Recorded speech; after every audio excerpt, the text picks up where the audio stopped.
Hello friends, welcome to CQ student. मेरा नाम है आशीष और आज हम पढ़ेंगे एस पी ओ एम का सेट 2 का chapter number 2 that is business modern business environment. तो सबसे पहले देखो, हम चैप्टर नंबर 1 की मैं बात कर लेता हूँ। मैंने लास्ट टाइम वही पढ़ाया था, तो मैंने बोला था जो भी मैंने पढ़ाया है उसको एक बार दोबारा से पढ़ लेना, अपनी पेंसिल से सब कुछ अंडरलाइन कर लेना जो भी मैंने बोला, ठीक है। उसके बाद जो भी मैंने बोला उसको ध्यान से सुन लेना। उसके बाद आपने एक समरी देखी होगी, तो क्वेश्चन आया था कि ये समरी ये पढ़नी है, तो मैं बोलूँगा इसको रीड ज़रूर कर लेना पेपर के एक दिन पहले।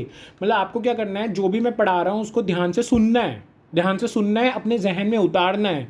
उसके बाद जो भी मैं बोल रहा हूँ इसकी रीड कर लेना, उसको रीड तुरंत कर लेना, जैसे मेरी वीडियो बंद करो तुरंत रीड करो। उसके बाद आपको जो पेपर के एक दिन पहले, मतलब पेपर के एक दिन पहले आपके पास जितना भी 1.5 दिन 2 दिन बचता है, उसमें आपको सारी समरीज पढ़नी है, सारे चैप्टर्स की। 13 चैप्टर्स है, 13 चैप्टर्स की समरीज पढ़नी है, साथ में जो भी आपने अंडरलाइन किया था वो भी एक बार रीड आउट करना है, बस। इसके अलावा इतनी मेहनत नहीं करनी है, ठीक है। चलिए ठीक है, आज चैप्टर नंबर 2 पढ़ते हैं। एक डाउट और था कि हमें एमसीक्यूज कौन से पढ़ने हैं, हमें किस टीचर की बुक रिकमेंड है।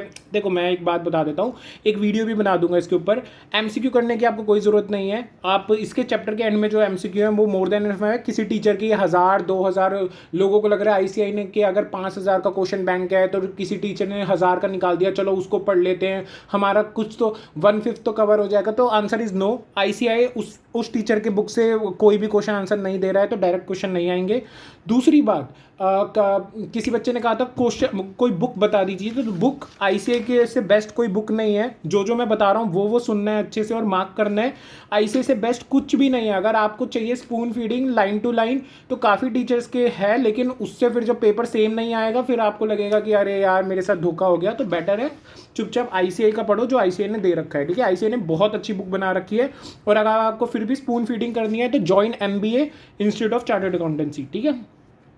तो अब पढ़ते हैं मॉडर्न बिजनेस एनवायरनमेंट होता क्या है। देखो, मॉडर्न बिजनेस एनवायरनमेंट में एक चीज़ यहाँ पर बताइए, वो मार्क कर लो। पहले क्या होता था, सेलर मार्केट होता था, अब बायर्स मार्केट होता है, ठीक है। बस ये पढ़ना बहुत ज़्यादा इंपॉर्टेंट है। इसके बाद प्राइस रिस्पॉन्स टाइम की कोई ये ज़रूरी नहीं है इतना। इसके बाद यहाँ देखो, यहाँ पर भी दिया हुआ है कि पहले क्या था, सेलर मार्केट था, अब बायर मार्केट बन चुका है। देखो इसके बारे में मैं थोड़ा सा बताता हूँ। लास्ट चैप्टर में मैंने आपको बताया था ट्रेडिशनल कॉस्ट मैनेजमेंट और SCM strategic cost management. Traditionally क्या था, ट्रेडिशनली हम सेलर्स मार्केट कैसे थे, क्योंकि हम क्या करते थे, इंटरनली देखते थे कि हमारे बजट्स क्या हैं, हमारी एक्चुअल फिगर्स क्या आई हैं, इसमें क्या वेरिएंसेस है, चलो इसको ठीक कैसे किया जाए, इंटरनली देखते थे। अब क्या है, हमें एक्सटर्नली देखना पड़ता है। ये हमें जानबूझ के करना पड़ रहा है। क्यों? क्योंकि कंपटीशन ही अभी बढ़ा है भैया। ग्लोबलाइजेशन 1991 में आया था, उससे पहले ग्लोबलाइजेशन की से पहले इतना कंपटीशन थोड़ी ना था। अब आप पहले क्या था, आप कुछ भी बनाते थे बिक जाता था। अब क्या होता है, आप कुछ भी बनाते हो कैसे बिकेगा, मार्केट में और भी आपके सब्स्टिट्यूट हैं। समझ रहे हो? आपको कैपिटल लगाना आजकल कोई बड़ी बात नहीं है। मैं इतने सारे प्रोडक्ट जानता हूँ। एक मैं दो एग्जाम्पल देना चाहूँगा जिसको मैं आगे कनेक्ट भी कर पाऊँ। पहला एग्जाम्पल देना चाहूँगा, एक कंपनी आई उस पे कॉफ़ी की, क्या नाम है, शार्क टैंक पे जैसे ही आई, उसका क्या हुआ, कॉफ़ी का ब्रांड मतलब आज इतना पिट गया है। शार्क टैंक पे आने के बाद भी वो इतना पिट गया है, शार्क्स के इन्वेस्ट करने के बाद भी वो अभी नेस्ले से 4 टाइम्स लेस प्राइस पे बिक रहा है, फिर भी उसकी सेल्स नहीं है, ठीक है। वो अपना स्टॉक क्लियर कर रहे हैं बट उसकी सेल्स नहीं है। और मैंने टेस्ट किया था, अच्छा टेस्ट है, अच्छा है, बट इतना कोई मेरे को ऐसा नहीं लगा, ठीक है। मेरे को कॉफ़ी का टेस्ट पता नहीं सबका ही सेम लगता है, मुझे ऐसा मेरे को लगता है कि बनाने वाले का डिफरेंस होता है, टेस्ट सबका सेम होता है, ठीक है। और मैं एक और प्रोडक्ट बताता हूँ, जैसे सैनिटाइजेशन में एक प्रोडक्ट आया था, वो भी शार्क टैंक में आया था। उसने क्या किया था, केमिकल फ्री सैनिटेशन बनाए थे, और अभी राइट नाउ वो मार्केट रेट से भी कम रेट पे दे रहा है। क्यों? क्योंकि लोग अभी भी हार्पिक खरीद रहे हैं, ठीक है। लोग अभी भी विम डिश बार खरीद रहे हैं, ठीक है। लोग अभी भी वो प्रोडक्ट्स खरीद रहे हैं। क्यों? उनको नहीं चाहिए केमिकल फ्री भाई, उनको चाहिए कि जो हमारे कानों ने सुना हो नेम, ठीक है। उनको एडवर्टीजमेंट वाले प्रोडक्ट्स चाहिए। तो बायर्स मार्केट पे हम शिफ्ट हो चुके हैं। बायर को कैसे हमें उसको रीच करना है, उसके लिए क्या प्राइस निकालना है, बायर को क्या चाहिए, उसका कल्चर क्या है, ये सब समझना। अभी हम इस चैप्टर में सब कुछ पढ़ेंगे। एक बार इसकी रीडिंग दे देना, एमसीक्यू इससे नहीं बनेगा, वैसे अगर बन भी सकता है ऐसे, अगर इजी देना चाहे तो पेपर, ठीक है। तो हम हमेशा मुश्किल नहीं मानना चाहिए हमेशा अपने पेपर को कि मुश्किल ही आएगा। हमें ये भी एक एरिया रखना चाहिए कि हमारा पेपर इजी भी आएगा। जब इजी पूछ लेते हैं ना और हम तैयारी मुश्किल की करके जाते हैं, तो हमारे लिए वो इजी भी मुश्किल हो जाता है। तो मैं कहूँगा हर चीज़ की रीडिंग करो। मैंने इसको बोला रीडिंग कर लो, तो रीडिंग कर लो बस, ठीक है। अब आ जाओ कॉस्ट ऑफ क्वालिटी पे, ये मैं ध्यान से पढ़ाऊँगा।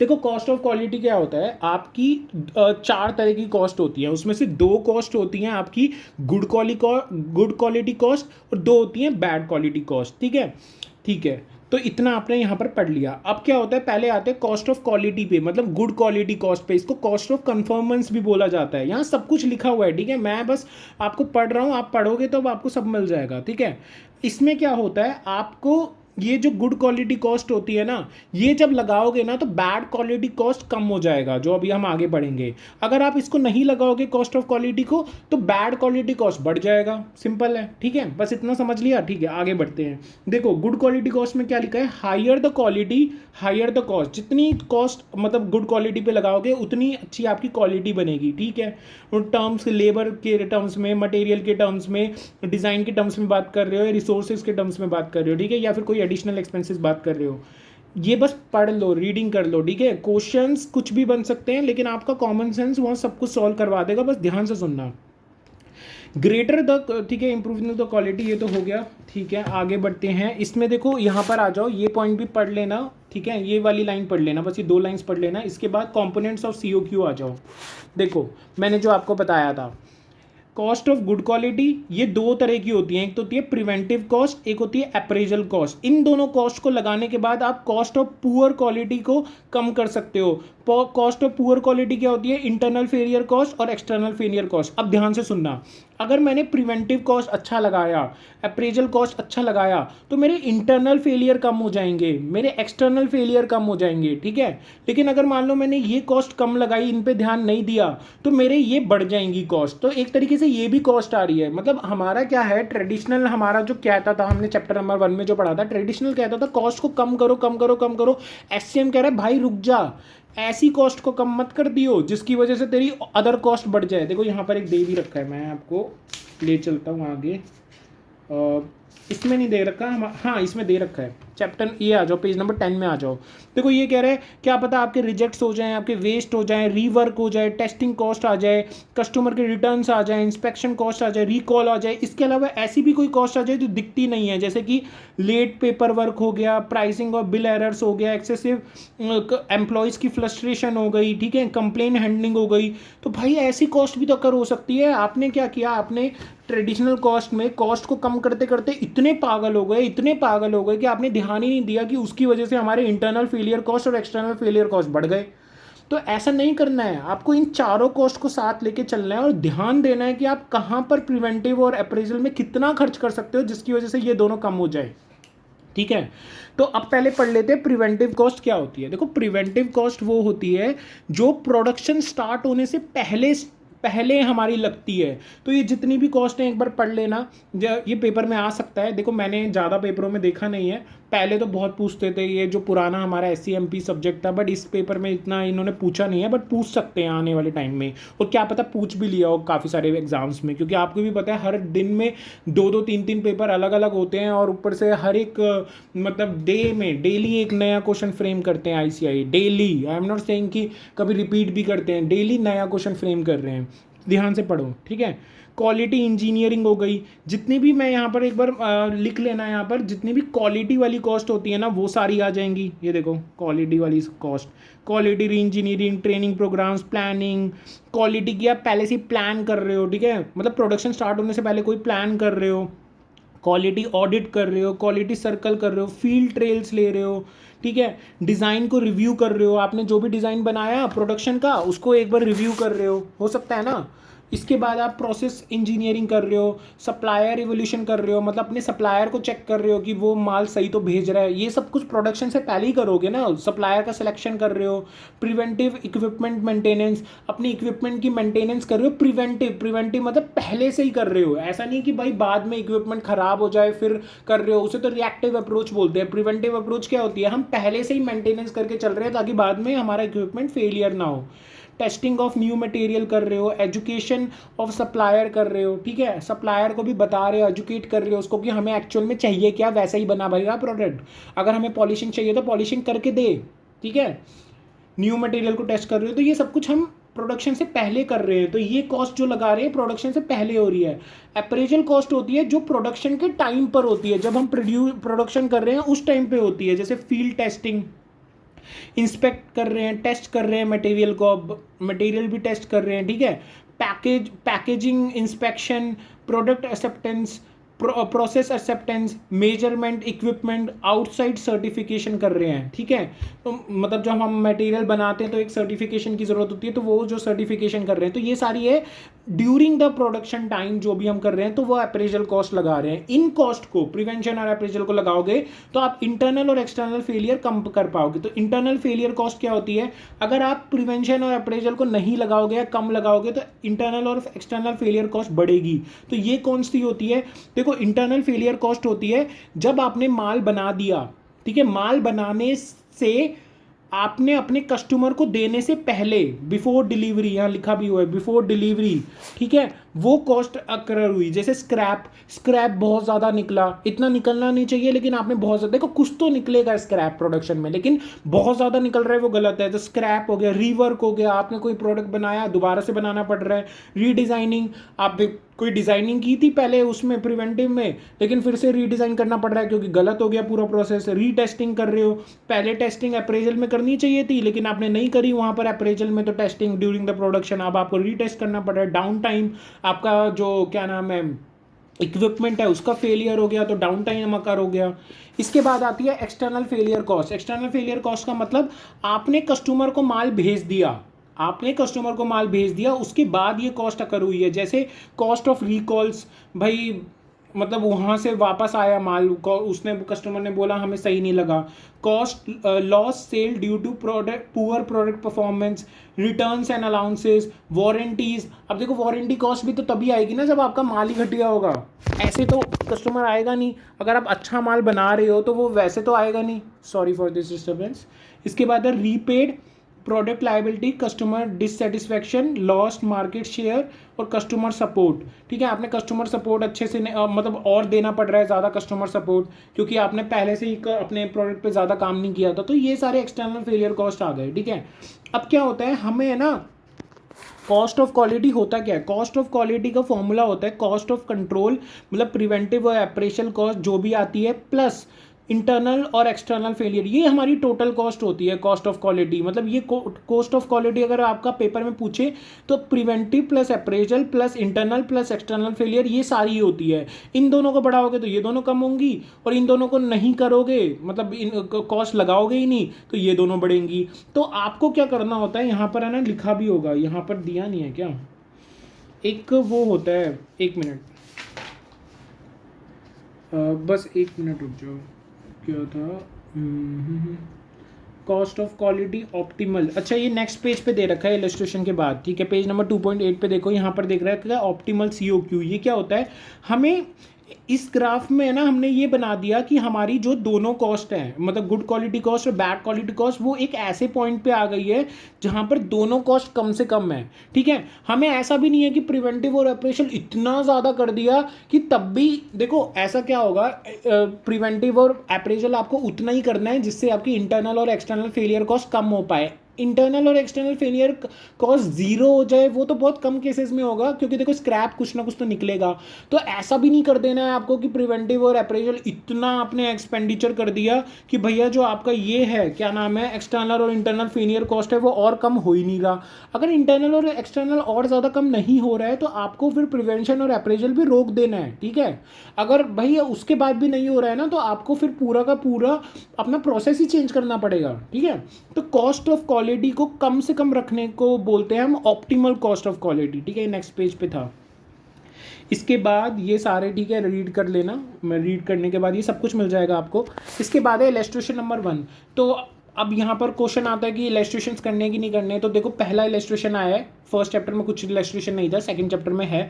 तो मैं आपको बता दूं, देखो पेपर में क्या होगा ना, आपके 10 नंबर के क्वेश्चंस, देखो आपके पेपर में 16 या 17 क्वेश्चंस आएंगे न्यूमेरिकल्स के, ठीक है। उसके अलावा सारा थ्योरी आएगा। तो जो भी मैं पढ़ा रहा हूँ उसको ध्यान से सुनोगे तो थ्योरी तो आप मैनेज कर लोगे। अब आई क्वेश्चन आंसर की बारी। तो भैया देखो मैं ये कहूँगा कि 10 क्वेश्चंस ऐसे आएंगे जो डायरेक्ट आएंगे, ईजी आएंगे और आप कर लोगे। तो आपको क्या करना है, सारे के सारे फॉर्मूलाज अच्छे से पढ़ने हैं। जैसे मैंने यहाँ पर एक फॉर्मूला पढ़ाया, ठीक है, फॉर्मूला सारे के सारे अच्छे से पढ़ने हैं, वो आप 10 क्वेश्चन ईजिली कर पाओगे। लेकिन जो 6-7 क्वेश्चन होंगे ना वो आपको क्या होगा, उसमें से 2 क्वेश्चन होंगे जो बहुत हार्ड होंगे और बाकी इसमें भी 4-5 क्वेश्चन होंगे जो थ्योरी के होंगे। तो थ्योरी के तो आप कर लोगे, लेकिन जो 2-3 क्वेश्चन होंगे ना वो इतने हार्ड होंगे कि वो सच में सॉल्व करना मुश्किल रह जाएंगे। तो मैं तो कहूँगा कि आपको करने हैं, लेकिन मैं आपको पहले ही बता दूंगा कि क्या ईजी है क्या हार्ड है, ताकि आप उतना ही टाइम देखो।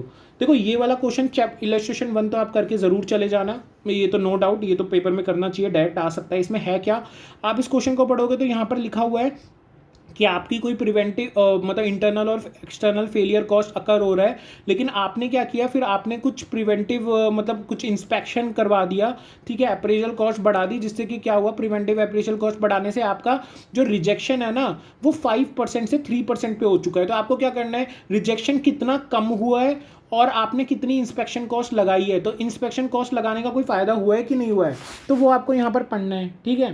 फिर उसका एनालिसिस करना है। तो ये आप एक बार पढ़ लेना, ये इजीली सॉल्व हो जाएगा, इसमें कुछ भी मुश्किल नहीं है, ये इजी क्वेश्चन है और ये मार्क्स भी इजीली दिलवाएगा अगर पेपर में आ गया तो, ठीक है।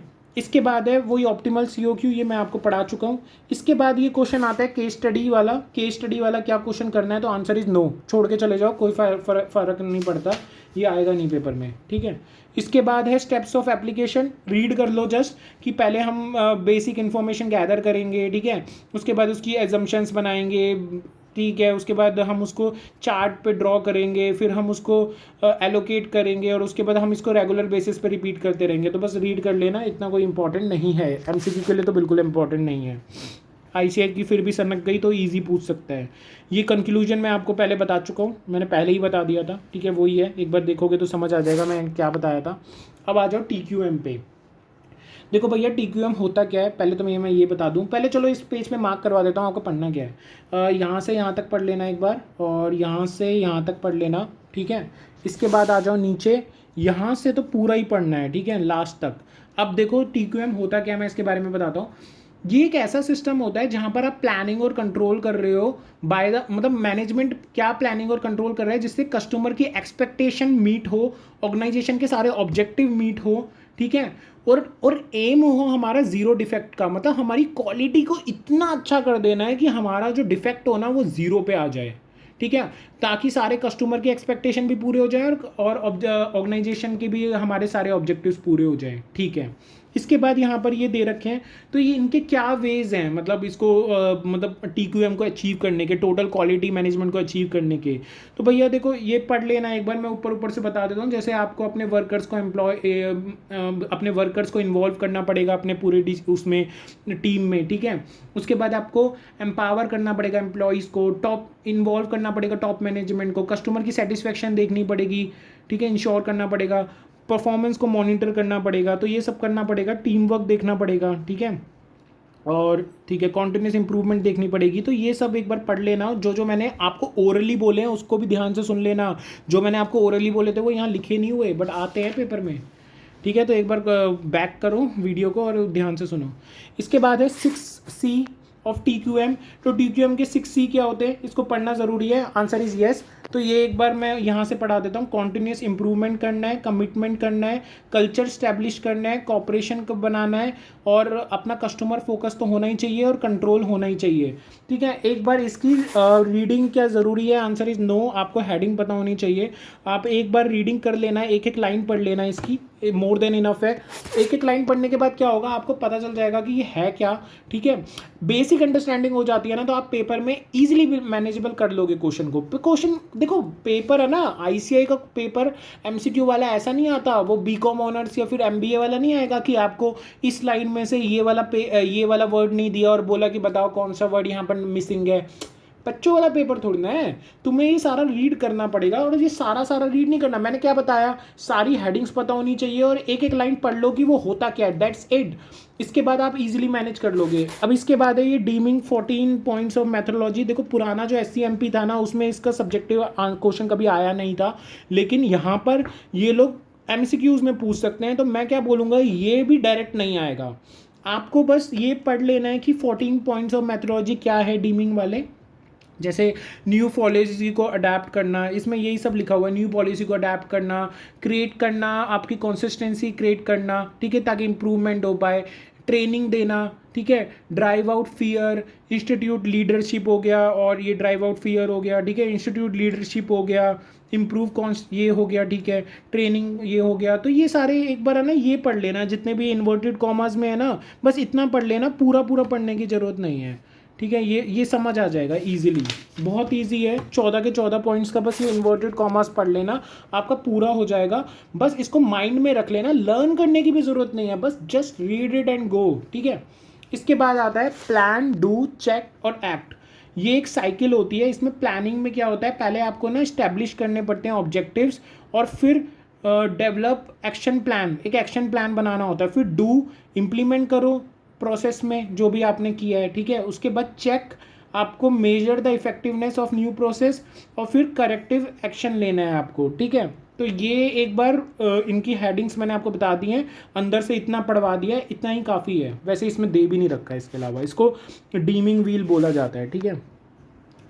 और इसके बाद आता है इम्प्लीमेंटेशन ऑफ TQM। तो TQM का इम्प्लीमेंटेशन मत पढ़ो यार इसको। इसके बाद क्रिटिसिज्म ऑफ TQM, ये क्रिटिसिज्म ये वाला भी तुम मत पढ़ो। अगर पढ़ना है तो ठीक है, एक बार ये पॉइंट्स पढ़ लेना, 1 2 3 4 5 6 7 पॉइंट्स हैं, एक बार रीड आउट कर लेना। अगर छोड़ भी दो तो कोई बात नहीं। इसके बाद कंक्लूजन दे रखा है, ये भी छोड़ सकते हो, ठीक है। आ जाओ सप्लाई चेन मैनेजमेंट पे, ये भी इंपॉर्टेंट है। जैसे TQM इंपॉर्टेंट था, ये सप्लाई चेन मैनेजमेंट भी इंपॉर्टेंट है। देखो पहले तो मैं आपको बता दूँ सप्लाई चेन मैनेजमेंट होता क्या है, ठीक है। एक्चुअली मैंने अपने पुराने नोट्स खोल रखे, मैं उसमें से देख देख के मतलब लिंक कर करके पढ़ा रहा हूँ, ठीक है। सप्लाई चेन मैनेजमेंट होता क्या है, मैंने उसके बारे में बता दूँ। all the activities associated with the flow and transformation of goods from raw material to end user is called supply chain। पहले तो मैं सप्लाई चेन का मतलब बता रहा हूँ। जितने भी मतलब आपके एक्टिविटीज़ है ना, रॉ मटेरियल से लेकर जो भी एंड यूज़र तक होती है, मतलब उस प्रोडक्ट को बनाना, उसके बाद उसको देना कस्टमर तक, तब तक की जितनी भी एक्टिविटीज़ होती है उसे बोलते हैं सप्लाई चेन। ऐसे सप्लाई चेन मैनेजमेंट क्या होता है, सप्लाई चेन मैनेजमेंट होता है इन सारी एक्टिविटीज़ को मैनेज करना, that is supply chain management, बस खत्म कहानी। लेकिन यहाँ पर आपको पढ़ना क्या है वो मैं बता दूँ। देखो आपका क्या होता है, ग्लोबल सप्लाई चेन जो फोरम होता है उसके अंदर ये कुछ आते हैं, ठीक है। Customer relationship management, supplier relationship management, customer service management, demand management, order fulfilment, manufacturing flow management, product development and commercialisation और रिटर्न मैनेजमेंट। इसको एक बार रीड आउट कर लेना बस। ये भी इतना मतलब खास इंपॉर्टेंट नहीं है, बट रीड इट, अगर आ गया तो ठीक है, तो रीड कर लेना। इसके बाद मैं आपको बताता हूँ पुश और पुल, ये समझ के चले जाना, ये आ सकता है। इसमें क्या होता है, देखो पुश मॉडल क्या करता है, आगे दे रखा है, मैं आगे बता रहा हूँ। पुश मॉडल क्या करता है, आप उतना ही स्टॉक प्रोड्यूस करोगे जितनी डिमांड है, जितनी एस्टिमेटेड डिमांड है, एस्टिमेटेड डिमांड के ऊपर ये काम करता है। और जो आपका पुल मॉडल होता है वो आपका एक्चुअल डिमांड पे काम करता है, मतलब जितनी एक्चुअल डिमांड है उस पर आपको काम करना है। पुल मॉडल है। पुश मॉडल है भैया, जितनी एस्टिमेशन आपको लग रही है कि हाँ यार इतना तो मेरा माल बिक ही जाएगा, तो उतना ही आपको बनाना है, ठीक है। ये सब टाइप्स में हम पढ़ रहे हैं। इसके बाद ये देखो पुल पुश ऊपर ये दे रखा है, ठीक है, ये तो हमारा हो गया, ये एक बार देख लेना। इसके बाद है अपस्ट्रीम एंड डाउनस्ट्रीम फ्लो क्या होता है। देखो अपस्ट्रीम में क्या होता है, आप ना अपने सप्लायर के साथ, अपस्ट्रीम में क्या होता है, आप अपने सप्लायर के साथ कोऑर्डिनेशन कर रहे हो, ठीक है। और डाउनस्ट्रीम में क्या होता है, आप अपने कस्टमर के साथ रिलेशनशिप बना रहे हो। जैसे कि कोई होलसेलर है वो रिटेलर के साथ अपने रिलेशन बना रहे हैं। अपस्ट्रीम में क्या होता है, तुम अपने सप्लायर, आपका रॉ मटेरियल जहाँ से आता है वहाँ से अपने रिलेशनशिप बना रहे हो, ठीक है। एक मिनट रुक जाओ, मेरे को इसमें देखने दो कि क्या तुम कर सकते हो आगे। यूज़ ऑफ इंफॉर्मेशन टेक्नोलॉजी, तो जो मैंने आपको बताया वही है इसके अंदर, ठीक है। रिलेशनशिप बनाना अपस्ट्रीम और डाउनस्ट्रीम में। अपस्ट्रीम का एक बार सप्लाई चेन मैनेजमेंट जो मैंने आपको बता दिया, ठीक है। इसके बाद इधर इधर इधर इधर इधर इधर नेक्स्ट पेज पे एक IT वाला पॉइंट दे रखा है, यूज़ ऑफ इंफॉर्मेशन टेक्नोलॉजी। आपका इंफॉर्मेशन टेक्नोलॉजी कैसे यूज़ होगा इसमें, वो एक बार थोड़ा सा रीड कर लेना। ये ई सोर्सिंग, ई परचेजिंग, ठीक है, ई पेमेंट्स। इसकी हेडिंग बोल रहा हूँ मैं, बस अंदर इतना डीपली पढ़ने की भी इतनी ज़रूरत नहीं है। अगर आपने पढ़ लिया तो अच्छी बात है आपको तो। और ई प्रोक्योरमेंट, ठीक है, ये बहुत ज़रूरी है, क्योंकि देखो अब आप क्या कर रहे हो, आपने अपस्ट्रीम में अपने सप्लायर के साथ रिलेशनशिप बना लिए, लेकिन इंफॉर्मेशन टेक्नोलॉजी का यहाँ पर क्या काम है, ये बहुत इंपॉर्टेंट है। तो और ई सोर्सिंग तो हाँ ई सोर्सिंग हो गया। तो ई सोर्सिंग क्या होता है वो थोड़ा सा पढ़ लेना, ई परचेजिंग क्या होता है वो थोड़ा सा पढ़ लेना, ऐसे पढ़ पढ़ के चले जाना, मोर देन इनफ है, इसको डिटेल में करने की ज़रूरत नहीं है। हेडिंग पता होनी चाहिए और अंदर क्या लिखा है वो पता होना चाहिए। और आपको पता है ई, जैसे ई पेमेंट है आपको पता है क्या होता है, तो अंदर ना भी पढ़ो तो चलेगा। ई प्रोक्योरमेंट आपको पता है क्या होता है, ठीक है। इसके बाद चलते हैं हम आगे, डाउन स्ट्रीम में आ जाओ। डाउन स्ट्रीम में क्या होता है, आपको रिलेशनशिप बनाना है अपने कस्टमर के साथ, ठीक है। और इसमें रिलेशनशिप बनाना है, इसमें 6 मार्केट मॉडल्स, ये नहीं हाँ ये पढ़ लेना, 6 मार्केट मॉडल पढ़ लेना इसके अंदर। इसमें आपका क्या क्या है, ये रहा internal market, referral market, influence market, recruitment market, और नेक्स्ट पेज पे दे रखा है सप्लायर्स मार्केट और कस्टमर मार्केट, ठीक है। ये सारे मार्केट एक बार स्टडी कर लेना, अगर चाहो तो मैं भी पढ़ा सकता हूँ इसको। जैसे इंटरनल मार्केट क्या होता है, crucial requirement for success of relationship market. Referral market क्या होता है, 2 कैटेगरीज में होता है, existing customer who the referral, जहाँ पर रेफरल दिया जाता है, ठीक है। इन्फ्लुएंस मार्केट क्या होता है, जहाँ पर, ठीक है ये हो जाएगा आपका, मतलब ठीक है ये एक बार रीड आउट कर लेना, ये उसमें हो जाएगा। मैं इसको ज़्यादा डिटेल में नहीं जा रहा क्योंकि रीडिंग वाली ही चीज़ है। क्योंकि इसमें क्या ऐसा क्वेश्चन आता है पता है, उधर एक लाइन आ जाएगी, आपको बताना पड़ेगा कि इंटरनल मार्केट है, रेफरल है, इन्फ्लुएंस है, तो ये आप बता पाओगे इजीली। मैं एक बात सच सच बताऊं, अगर आपको ये हेडिंग्स भी आती है ना तब भी आप कॉमन सेंस से इस पेपर में कर लोगे, आराम से बता दोगे, पता है ये इतना ईजी है। लेकिन अगर मान लो आपको फिर भी डिटेल में पढ़ना है तो एक बार है ना उसके अंदर का पढ़ लेना अगर आपको नहीं आता तो। और अगर आप देखो अभी पढ़ते वक्त तो पढ़ ही लेना अगर आपके पास टाइम है तो। और वहाँ पेपर में अगर पता है अगर आपको याद नहीं भी आएगा ना तो भी आप कर लोगे, इतना इजी है ये, सच में इजी है, मुश्किल नहीं है ये पेपर। 60+ इसमें इजीली आ जाते हैं, मैंने एक वीडियो भी बना रखा है, देख लेना उसको, ठीक है। इसके बाद आ जाओ 6 मार्केट, ये पढ़ना इतना ज़रूरी नहीं है। इसके बाद आ जाओ कस्टमर रिलेशनशिप मैनेजमेंट के बारे में इसमें बता रखा है, कस्टमर अकाउंट प्रॉफिटेबिलिटी, ये इनकी एक एक लाइन पढ़ लेना, इसकी एक लाइन पढ़ लेना, ठीक है। और कस्टमर एंड देयर बिहेवियर एक लाइन पढ़ लेना, काफ़ी है, मतलब इतना ज़्यादा इंपॉर्टेंट नहीं है ये। नेक्स्ट पेज पे आ जाओ, इसमें क्या होता है, ये पिरामिड एक बार देख लेना, प्रॉफिट टियर और ये वाला देख लेना, इतना इसमें भी इतना कोई इंपॉर्टेंट नहीं है। कि प्लैटिनम कस्टमर क्या होते हैं, मोस्ट प्रॉफिटेबल होते हैं, गोल्ड कस्टमर प्रॉफिटेबल होते हैं, आयरन कस्टमर हमारे लो प्रॉफिट बट डिज़ायरेबल होते हैं, और लीड कस्टमर जो होते हैं वो बहुत अनप्रॉफिटेबल होते हैं, ठीक है। तो हम फोकस भी फिर वैसे ही करेंगे उस पर। इसके बाद आ जाओ कस्टमर लाइफ टाइम वैल्यू, ये इंपॉर्टेंट है। एक बार इसका है ना फॉर्मूला मैं यहाँ पर लिख देता हूँ क्योंकि यहाँ पर लिखा नहीं हुआ इसका फॉर्मूला, बस एक मिनट, मैंने अपने नोट्स में इसका फॉर्मूला लिख रखा है। हाँ तो देखो ये जो कस्टमर लाइफ टाइम होता है CLV, इसका फॉर्मूला होता है प्रेजेंट वैल्यू ऑफ इनफ्लो, आगे क्वेश्चन दे रखा है इसका, और minus present value of outflow. देखो हमें क्या करना पड़ेगा, आपको है ना कस्टमर की लाइफ टाइम वैल्यू निकालनी है कि वो कस्टमर कितना दे के जाएगा आपको। तो ये देखो कि पूरे ज़िंदगी में, जैसे हम पूरी ज़िंदगी में वो उससे कितना इनफ्लो आएगा हमें, माइनस कितना हमारा प्रेजेंट वैल्यू है आउटफ्लो की। तो प्रेजेंट वैल्यू के बेसिस पे काम करके उसकी लाइफ टाइम वैल्यू भी निकाली जा सकती है। कहाँ काम आता है, कैसे काम आता है, अभी बता रहा हूँ। ये फॉर्मूला लिख लिया। देखो मैंने आपको क्या बताया, जो 10 क्वेश्चन आएंगे थ्योरी प्रैक्टिकल वाले वो बहुत इजी आएंगे, बहुत डायरेक्ट आएंगे, तो आपको फॉर्मूला और उनकी एप्लीकेशन आनी चाहिए। तो नेक्स्ट क्वेश्चन आ जाओ, ऐसा ही कुछ है, यहाँ पर आ जाओ एक बार, मैं इस क्वेश्चन के बारे में बता देता हूँ, इसको कर लेना, ऊपर ऊपर से ही कर लेना, हो जाएगा ये। इसमें क्या है, एक साइन वर्ल्ड करके एक मूवी थिएटर है, इसने क्या किया, इसने है ना कस्टमर्स एक है ना, इनके जो कस्टमर है ना वो स्टूडेंट्स हैं, तो 5,000 पर स्टूडेंट ले लिया 5 सालों के लिए, ठीक है। ये इसकी एक तरीके से कॉस्ट है, ये हमारा क्या हो गया, इनफ्लो हो गया कि कितना पैसा हमें आ रहा है, 5,000 रुपये आ रहा है। तो इसके बाद इन्होंने हमें बताया कि देखो हमारी कॉस्ट क्या लगेगी, मतलब हमारा आउटफ्लो क्या लगेगा हर साल। तो आउटफ्लो इन्होंने हर साल बता दिया, मूवी टिकट्स पे हमारा 2,000 रुपये लगेगा, और फिर 1,500 रुपये लगेगा, 5 साल नहीं 4 साल का है ये, ठीक है।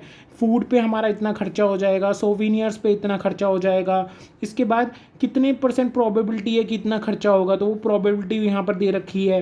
तो एक बार, और फिर इसको प्रेजेंट वैल्यू का भी इन्होंने वो दे दिया, पॉइंट्स दे दिए, ठीक है। एक बार इसको फिर इसकी कस्टमर लाइफ टाइम वैल्यू निकालनी है, एक बार है ना इसको सारा देख लेना, बहुत ईजी है यहाँ पर, और इसको देख के आपको समझ आ जाएगा कि इसको कैसे कैलकुलेट करना है, ठीक है। और आपका बहुत इजीली भी मैनेजेबल हो जाएगा। आपको फिर समझ आ जाएगा कि फिर देखो इसके बाद क्या हुआ, टोटल रेवेन्यू जो हमारा उस कस्टमर से आया ना वो आया 12,000 रुपये। और net revenue from subscription plan, मतलब अगर हम 5,000 वो माइनस कर दें तो इतना नेट रेवेन्यू आ रहा है, तो ये प्रॉफिटेबल है, फिर करो इस बिज़नेस को।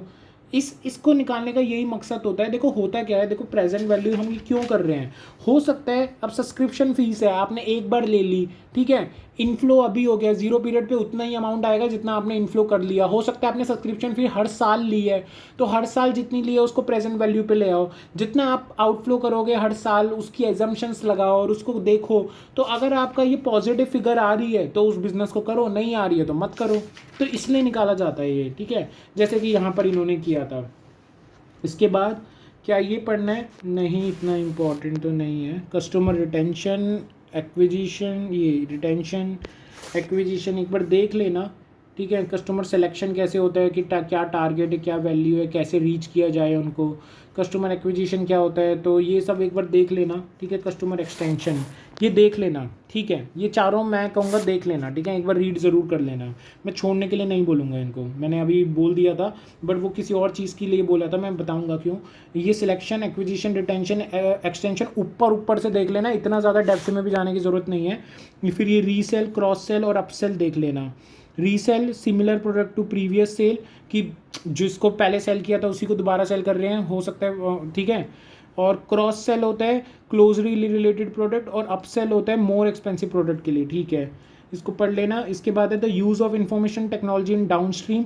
तो इन्फॉर्मेशन टेक्नोलॉजी डाउनस्ट्रीम में कैसे काम आएगी, सप्लाई चेन मैनेजमेंट के, मतलब कस्टमर रिलेशनशिप जब हम बना रहे हैं तो उनके साथ इन्फॉर्मेशन टेक्नोलॉजी कैसे काम आएगी, इसको ज़रूर पढ़ लेना। जैसे इसमें आ जाएगा आपका ई बिज़नेस, ईमेल, ठीक है, ई बिज़नेस और ईमेल ही आएगा, तो ये एक बार पढ़ लेना, ठीक है, रीड कर लेना, बस दैट्स इट। इसके बाद ब्रांड स्ट्रैटेजी है, ब्रांड स्ट्रैटेजी आप एक लाइन पढ़ लेना, काफ़ी है। सर्विस लेवल एग्रीमेंट क्या होता है, सर्विस लेवल एग्रीमेंट जो होते हैं, एक मिनट रुकना, देखो सर्विस लेवल एग्रीमेंट के बारे में मैं आपको बता देता हूँ, फिर रीड भी कर लेना। ये होता है एक एग्रीमेंट होता है कस्टमर और सर्विस प्रोवाइडर का, जिसमें आप लीगली बाइंड हो सकते हो, ये फॉर्मल भी हो सकता है इनफॉर्मल भी हो सकता है, लेकिन लीगली बाइंडिंग होगा यहाँ पर। और इसमें एक मिनट, बस इतना ही है इसके बारे में, और कुछ इतने ज़्यादा कुछ नहीं है, कॉन्ट्रैक्ट की तरह ही होता है, बस इसको इतना ही पढ़ लेना, इसमें ज़्यादा इंपॉर्टेंट नहीं है। बेनिफिट्स क्या होते हैं सप्लाई चेन के, वो एक बार रीड कर लेना, ठीक है, छोड़ के भी चले जाओ तो चलेगा, इतना कोई इंपॉर्टेंट नहीं है, हमने सप्लाई चेन वैसे ही पढ़ लिया है। बिल्डिंग, एक मिनट नेक्स्ट पेज पे आ जाओ, यहाँ पर building a resilient and sustainable supply chain, in 3 points को पढ़ लेना, ठीक है, 3 पॉइंट्स नहीं है 6 पॉइंट्स है, नेक्स्ट में भी है। और एक मिनट, और यहाँ पर भी कुछ पॉइंट्स हैं, जस्ट रीड आउट कर लेना, इतना वो नहीं है, छोड़, मतलब बस रीड आउट कर लेना, ठीक है। डायरेक्ट क्वेश्चन नहीं आएगा इसमें से, डायरेक्ट क्वेश्चन बस एमसी उसमें आता है, क्या नाम है, प्रैक्टिकल में आता है, थ्योरी में कभी नहीं आता। गेन शेयरिंग अरेंजमेंट मैं आपको बता देता हूँ अच्छे से। गेन शेयरिंग अरेंजमेंट क्या होता है, देखो ये है कस्टमर ये है सप्लायर कस्टमर को फ्री में दे रहा है, ठीक है, फ्री में दे रहा है, क्यों फ्री में दे रहा है, क्योंकि कस्टमर सप्लायर के साथ गेन शेयर कर रहा है। ये क्या बात हुई, हमें समझ ही नहीं आया। देखो ऐसा कई केसेस में होता है जहाँ पर सप्लायर कस्टमर को फ्री में चीज़ें देता है और बोलता है इसको आगे बेच या आगे सर्विसेज दे, लेकिन मैं तेरे को फ्री में दे रहा हूँ, लेकिन कल को जो भी तेरे को गेन होगा ना उसको तेरे को मेरे साथ शेयर करना पड़ेगा। और ऐसे काफ़ी सारे केसेस में होता है। यहाँ पर एक केस सिनेरियो दे रखा है, इसको अगर आपको पर टाइम है तो ऊपर ऊपर से पढ़ लेना, वरना मत पढ़ना। मैं आपको बता देता हूँ इसमें क्या होगा। इसमें एक हेल्थ केयर का क्वेश्चन है। इसमें क्या होगा, आपको मतलब किसी ने हेल्प कर दिया कि ठीक है मैं आपकी हेल्प करता हूँ, इसमें मैं कोई पैसे नहीं चार्ज करूँगा, लेकिन कल को जो भी आपको फ़ायदा होगा वो आपको मेरे साथ शेयर करना पड़ेगा। तो इस आंसर इसका जब देखोगे ना तो आपको भी लगेगा हाँ यार फ़ायदा तो हो रहा है, अच्छी बात है। लेकिन फिर लास्ट में कंक्लूजन में ये इस तरीके से घूम जाएगा कि देखो हेल्थ केयर के डिपार्टमेंट में हमें ऐसा नहीं करना चाहिए, प्रॉफिट के बारे में नहीं सोचना चाहिए, ठीक है। ये देखो नॉट नेसेसरी फाइनेंशियल, तो वही सब कुछ लिखा हुआ है मेरे को जहाँ तक याद आ रहा है। एक बार ऊपर ऊपर से रीड कर लेना इस क्वेश्चन को, तो आपको गेन शेयरिंग अरेंजमेंट समझ आ जाएगा क्या होता है। आई होप यहाँ तक आपको समझ आ गया होगा गेन शेयरिंग अरेंजमेंट क्या होता है, ठीक है। ये मतलब एक विन विन सिचुएशन होती है। ये ज़रूरी नहीं है कि फ़ायदा ही हो हमेशा, हो सकता है कि आपको सप्लायर ने फ्री में दे दिया हो लेकिन आपको बाद में कुछ हुआ ही नहीं फ़ायदा। तो यहाँ पर है ना सप्लायर को पता होता है। यहाँ पर सप्लायर ये चीज़ें कब करता है, जब मार्केट में बहुत ज़्यादा कॉम्पिटिशन हो। उसने आपको फ्री में इसलिए दिया कि ठीक है यार एक बार रिस्क लगा के क्या दिक्कत है, ठीक है, रिस्क लगा लेता है वो। तो ये हो गया। इसके बाद यहाँ पर आ जाओ नेक्स्ट पेज पे, डाउन साइजिंग, आउटसोर्सिंग और ऑफ शोरिंग क्या होता है। देखो तीनों का मैं मतलब बता देता हूँ पहले। जो डाउन साइजिंग का मतलब होता है, आप इस देखो तीनों में क्या कर रहे होते हैं आप, इस आपका ना मेन मोटिव है कॉस्ट को रिड्यूस करना, ठीक है, अपनी कॉस्ट को रिड्यूस करना। डाउन साइजिंग में आप रियली कॉस्ट को डिक्रीज नहीं कर रहे हो वैसे, लेकिन एक तरीके से हाँ कॉस्ट को रिड्यूस बोला जा सकता है। क्यों? देखो डाउन साइजिंग का मतलब होता है आपके इतने बुरे हालात चल रहे हैं कि आपको अपना एक पार्ट बंद करना पड़ा या आपको पूरा बिजनेस ही बंद करना पड़ा क्योंकि कॉस्ट इतनी ज़्यादा लग रही थी, ठीक है। आउटसोर्सिंग का मतलब होता है कि आप बाहर से किसी का अपना एक पार्ट या फिर पूरा का पूरा बिजनेस के सारी चीज़ें ही बाहर से बनवा रहे हो क्योंकि आपकी कॉस्ट बहुत ज़्यादा आ रही है, तो कॉस्ट को कम करने के लिए करना पड़ता है। ऑफ शोरिंग का मतलब होता है आपने कंट्री ही चेंज कर दी कि भैया मैं बाहर से बनवाऊंगा। जैसे चाइना, यहाँ इंडिया वाले क्या करते हैं, चाइना से परचेज कर लेते हैं। बोट क्या करता है, चाइना से परचेज कर लेते हैं और लिख देते हैं मेड इन इंडिया। क्यों? क्योंकि वहाँ पर कंपनी मतलब उस कंपनी का नाम, जो चाइना में कंपनी है जो वो प्रोडक्ट बना रही है, उसका इन्होंने स्टैब्लिशमेंट दिखा दिया कि इंडिया में, और बोल दिया इंडियन कंपनी है तो मेड इन इंडिया है। बोट बहुत बड़ा धोखेबाज है, सच बता रहा हूँ मैं। बोट नहीं, ऐसे काफ़ी है, नॉइस भी है, बोट भी है, ये सारे ऐसे ही करते हैं। सब चाइना से इंपोर्ट करवाते हैं, सब चाइनीज़ वो है, कंपनी नकली खोल रखी है और बोल देते हैं मेड इन इंडिया। बहुत गलत करते हैं ये, तो ये ऑफ शोरिंग होता है। चलो इस पर डिटेल में नहीं जाते हैं। अब आप ये डाउन साइजिंग पढ़ेंगे, वही मिलेगा जो मैंने पढ़ाया। आउटसोर्सिंग में भी आपको वही मिलेगा जो मैंने पढ़ाया। यहाँ पर इसके एक प्रोज और शॉर्टकमिंग्स देख लेते हैं, ठीक है। देखो आउटसोर्सिंग में आपको क्या होगा ना, एडवांटेजेस क्या है, आपकी कॉस्ट सेव हो रही है, ठीक है, इन्वेस्टमेंट में सेविंग हो रही है, आपको बड़े बड़े इंफ्रास्ट्रक्चर खोलने की ज़रूरत नहीं है, वो तो पहले से किसी और ने खोल रखे हैं, वो बना रहा है ना आपका प्रोडक्ट। तो बिजनेस में फ्लेक्सिबिलिटी आएगी, आप ज़्यादा चीज़ों पे ध्यान दे पाओगे। डिसएडवांटेज क्या है, आपको मतलब आपकी कॉन्फिडेंशियल चीज़ें आपकी लूज़ हो जाएंगी, आपको अपना फॉर्मूला सबको बताना पड़ेगा, जिससे भी आप आउटसोर्स करवा रहे हो उसको आपको चीज़ें बतानी पड़ेगी, देख ऐसे ऐसे बनाई हो, हम ऐसे बनाते हैं तभी हम मार्केट में अलग से स्टैंड कर पाते हैं। तो आपके काफ़ी सीक्रेट्स बाहर पता चल जाएंगे। जैसे एप्पल की जो इंडिया में एक कंपनी है जो एप्पल के प्रोडक्ट्स के काफ़ी सारे अब स्पेयर्स बनाने लगी है, और इसके अलावा ये क्या नाम है, पहले वो चाइना से बनवाती थी, अभी भी वो चाइना से बनवाती है, लेकिन अब काफ़ी सारा काम यहाँ इंडिया में भी आ चुका है उसका, एप्पल का। तो एप्पल के जो प्रोडक्ट्स का वो काम कर रही है ना, वो इतने कॉन्फिडेंशियल होते हैं और उनके एग्रीमेंट्स होते हैं कि भैया कल को कॉन्ट्रैक्ट टूट भी गया ना तो वो चीज़ें लीक नहीं कर सकती, वरना हम लीगली स्यू कर सकते हैं, ठीक है। तो कॉन्फिडेंशियलिटी प्रॉब्लम होती है, risk of losing sensitive data होता है, क्वालिटी प्रॉब्लम भी होती है, हो सकता है कि कोई क्वालिटी प्रॉब्लम हो जाए, तो ये सब आपको देखना पड़ेगा, ठीक है। ये सब पढ़ लेना, यही सब मिलेगा आपको, ये देखो यहाँ पर वही सब है, ठीक है, हाँ ठीक है। स्टार्ट स्मॉल ये पढ़ लेना, वही सब मिलेगा और एक दो पॉइंट एक्स्ट्रा मिलेंगे, वो आपको समझ आ जाएंगे इजीली। तो ऐसा मत सोचना वो नहीं पढ़ाया, ठीक है यार, कुछ पॉइंट्स उन्होंने अलग तरीके से लिख रखे हैं, वो इतने इंपॉर्टेंट हो सकता है ना हो। ऑफ शोरिंग मैंने आपको बता दिया कि आप दूसरे कंट्री में, ठीक है, बिजनेस आपने काम दे दिया, या आप दूसरे कंट्री में आप बिजनेस करने चले गए, वहाँ से आप प्रोडक्ट बना रहे हो ताकि आपका कॉस्ट कम आए, ठीक है, कॉस्ट को रिड्यूस कर रहे हो। यहाँ मोटिवेशन क्या है इसमें ऑफ शोरिंग में, आपको कोलैबोरेशन का फ़ायदा मिल जाएगा, आपको गवर्नमेंट पॉलिसीज हो सकता है फेवरेबल मिल जाए। जैसे यहाँ से आप अगर मान लो किसी ऐसे पुअर कंट्री में जाते हो, जैसे क्यूबा में जाते हो, तो हो सकता है क्यूबा गवर्नमेंट आपको थोड़ी सी बेनिफिट्स दे दे, ठीक है, टाइम जोन कवरेज आपको मिल जाएगी। इसके अलावा आपको डिसएडवांटेज क्या है, देखो डिसएडवांटेज तो बहुत ही ज़्यादा है। आप सबसे पहले तो अपनी होम कंट्री में अनएम्प्लॉयमेंट क्रिएट कर रहे हो, तो भैया होम कंट्री में बनाओ ना, एम्प्लॉयमेंट दो ना लोगों को। फिर आप गवर्नमेंट पे ब्लेम करते हो कि देखो गवर्नमेंट ही बेकार है। गवर्नमेंट अभी यही कर रही है, गवर्नमेंट एक्चुअली क्या कर रही है right now, they are focusing on कि मतलब ये infrastructure of the companies and everything, की कंपनीज को ज़्यादा से ज़्यादा बढ़ाया जाए। अभी मेरे को किसी ने बोला था कि इस गवर्नमेंट ने बहुत ज़्यादा कंपनीज को बढ़ाया है, बहुत ज़्यादा कंपनीज को इंक्रीज़ किया है मोदी गवर्नमेंट ने, ठीक है। तो और एम्प्लॉयमेंट नहीं दी लोगों को। यार पहले ये तो देखो, कंपनी जितनी जितनी इंक्रीज हो रही है उससे एम्प्लॉयमेंट तो बढ़ेगी ना। हाँ आपका कहना सही है, जितना भी ये इलेक्ट्रॉनिक मतलब आजकल जॉब्स आ रही हैं उसकी वजह से एम्प्लॉयमेंट कम हो रही है, लेकिन जितनी कंपनीज बढ़ेंगी उतना ही तो वो बढ़ेगा ना, क्या नाम है, एम्प्लॉयमेंट। तो ये चीज़ भी फैक्टर देखने पड़ते हैं, हमेशा नेगेटिव नहीं हुआ जाता। इसके बाद आपको leading to social political pressure, हो सकता है आपका पॉलिटिकल प्रेशर बढ़े। जैसे कि इसका बहुत अच्छा एग्जांपल मैं आपको देता हूँ। यूपी में पहले क्या होता था, जब बीजेपी गवर्नमेंट नहीं थी वहाँ पर पहले वो वाली गवर्नमेंट थी जो मायावती की सरकार थी, इसके अलावा एक मायावती, अखिलेश की सरकार थी। ये लोग क्या करते थे, ये लोग नहीं करते थे एक्चुअली, पॉलिटिकल प्रेशर ऐसा बना होता था कि जो लोकल गुंडे हैं वो इनके साथ शेयर करते थे, वो सब कुछ मतलब पैसे शेयर करते थे। लोकल गुंडे इनसे टैरिफ लेते थे जो कंपनीज से, तो कंपनीज आना नहीं चाहती थी। टाटा, रिलायंस जैसी कंपनी कभी यूपी में नहीं आना चाहती थी। यूपी कितना बड़ा स्टेट है, एक बार वो देखो, ठीक है। राजस्थान से तो छोटा है बट मतलब बहुत बड़ा स्टेट है। राजस्थान में तो फिर भी इतनी पॉपुलेशन नहीं है जितनी यूपी में है। तो यूपी इतना बड़ा स्टेट होते हुए यहाँ पर कंपनीज नहीं आ रही थी। आज की डेट में वहाँ पर बहुत कंपनीज आई हैं। देखो मैं किसी भी उसके फेवर में नहीं बोल रहा, लेकिन अगर आप इकोनॉमिक्स के थ्रू जाओगे तो आपको समझ आएगा कि मैं क्या बोल रहा हूँ, ठीक है। मैं अभी ये नहीं बोल रहा बीजेपी बहुत अच्छी है और पार्टीज बहुत बेकार है, मैं बस इकोनॉमिक्स की बात कर रहा हूँ। यहाँ पर जो भी मैं डेटा बोल रहा हूँ वो सारा वैलिड डेटा बोल रहा हूँ जो मैंने पढ़ा है, तो वो आप भी पढ़ सकते हो, वो आप भी अपनी रिसर्च कर सकते हो। इसके अलावा ये डिसएडवांटेज इसमें आ गया, सोशल सिक्योरिटी हो सकती है, सोशल डिफरेंस आ सकता है, कल्चर में डिफरेंस आ सकता है, ठीक है। तो दूसरी कंट्रीज़ में जाओगे तो वो प्रॉब्लम्स आ सकती हैं, सिक्योरिटी इशू आ सकते हैं, ठीक है।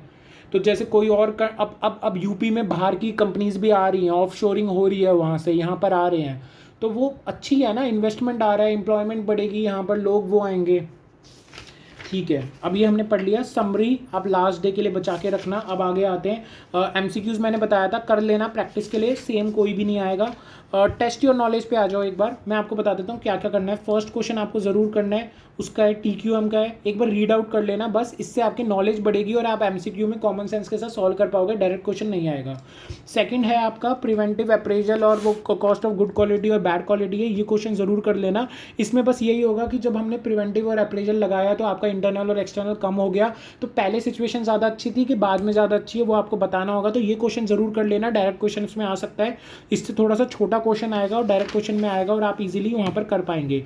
ये क्वेश्चन करने के लिए क्यों बोल रहा हूँ, क्योंकि इसके काफ़ी सारे पॉइंट्स हैं जो उठ के डायरेक्टली आ सकते हैं, तो वो आपके लिए ईजी हो जाएगा। इसके बाद आ जाओ थर्ड क्वेश्चन पे। थर्ड क्वेश्चन अगर आपके पास टाइम हो तभी करना, वरना मत करना, ये थोड़ा सा बड़ा है। इसमें क्या होगा, आपको ये भी आपका गुड क्वालिटी और बैड क्वालिटी कॉस्ट के बारे में ही है, लेकिन इसमें क्या होगा, जैसे आपका क्या हो रहा था पहले 12.5% आपका डिली जो कॉस्ट मतलब कुछ वो आ रही थी, एक मिनट, ये इंटरनल फेलियर कॉस्ट और एक्सटर्नल फेलियर कॉस्ट है, ये 12.5%, 20%, 10%। फिर आपने कॉस्ट लगाई, उस कॉस्ट लगाने के बाद आपका जो ये परसेंटेज है कम हो गया, तो ये आपको वो बताना है पूरा। तो थर्ड क्वेश्चन तब करना जब आपके पास टाइम हो, और अगर आपका सॉल्व नहीं हो रहा तो मेरे को एक बार नीचे कमेंट बॉक्स में बता देना, मैं आपके सारे क्वेश्चन का एक वीडियो भी बना दूंगा, ठीक है। फोर्थ क्वेश्चन, ये भी आपके पास टाइम हो तभी करना, इसमें डिफेक्ट वही है आपका, मतलब कॉस्ट ऑफ गुड क्वालिटी नहीं, ये आपका मेरे को याद नहीं आ रहा है कौन सा क्वेश्चन था, बट ये भी मतलब टाइम हो तभी करना। ये डायरेक्टली तो नहीं आएगा लेकिन ये घूम कर आ सकता है, तो आपको तभी करना है जब अगर आपके पास टाइम हो। फिफ्थ क्वेश्चन तो आप एक बार हाँ ज़रूर कर लेना। ये थोड़ा सा ABC एनालिसिस से उस पर है कि आपकी कौन सी कॉस्ट, मतलब आपकी एक्टिविटी बेस्ड कॉस्ट दे रखी है यहाँ पर, फिर आपको उसको लिंक करना है इससे ही ये internal failure cost, external failure cost और अप्रेजल कॉस्ट, और इससे ही गुड क्वालिटी कॉस्ट और बैड क्वालिटी कॉस्ट से, ठीक है। ये आपका हो जाएगा, टोटल क्वालिटी कॉस्ट आ जाएगा और नॉन कन्फॉर्मेंस आ जाएगा, ये आप कर लेना, ठीक है। सिक्स्थ क्वेश्चन आपके पास टाइम हो तभी करना, ये थोड़ा सा बड़ा क्वेश्चन है और आपको सच में टाइम हो तभी करना। ये डायरेक्टली क्वेश्चन पेपर में नहीं आएगा, मतलब वो छोटे क्वेश्चंस में तो नहीं आएगा जो 10 नंबर के 10 क्वेश्चंस इजी आते हैं MCQ वाले, प्रैक्टिकल वाले, लेकिन जो वो मुश्किल वाले क्वेश्चन आते हैं तो उसमें भी आएगा, तो इतना डायरेक्टली नहीं आएगा, थोड़ा घूम फिर के आएगा। तो ये टाइम हो तभी करना, लेकिन मैं बता दूं ये इजी क्वेश्चन है, तो अगर टाइम हो तो प्लीज़ कर लेना, ताकि आप मतलब अगर इससे मिलता जुलता भी क्वेश्चन आ गया तो आप इजीली कर लो, ठीक है। तो ये कर लेना एक बार, ठीक है, अगर टाइम हो तो। अदरवाइज जो आपको करने ही करने हैं वो मैंने आपको बता दिए, फर्स्ट, सेकेंड, थर्ड और सिक्स्थ, ये तो करने ही करने हैं। बाकी 4 और 5 देखो आप तभी करना अगर आपके पास टाइम हो तो, क्योंकि उससे मेरे को लगता है कि वो थोड़ा सा कैलकुलेशंस वाला ज़्यादा है, तो वो डायरेक्ट क्वेश्चन नहीं आएगा, वो आएगा तो मेरे को पता है किस टाइप का आएगा, तो वो टाइम हो तभी करना, ठीक है। इसके बाद हम मिलते हैं थर्ड चैप्टर में दोस्तों। I hope second question chapter आपका अच्छे से हो गया हो। रीडिंग ज़रूर कर लेना, जैसे मैंने आपको चैप्टर पढ़ा दिया, इसके बाद रीडिंग ज़रूर कर लेना, और समरी आपकी लास्ट डे के लिए ही रखना, अभी मत पढ़ना समरी को, वरना थोड़ा सा क्या होता है रिवीजन हो जाती है समरी से। देखो कितने 2 पेज की समरी है, बस आपका रिवाइज हो जाएगा। और इंस्टीट्यूट से बेस्ट बुक सच में कोई नहीं है, ठीक है। कोई भी डाउट हो नीचे कमेंट बॉक्स में पूछ लेना, और जुड़े रहो आने वाले चैप्टर्स के लिए। बाय बाय, मिलते हैं नेक्स्ट वीडियो में।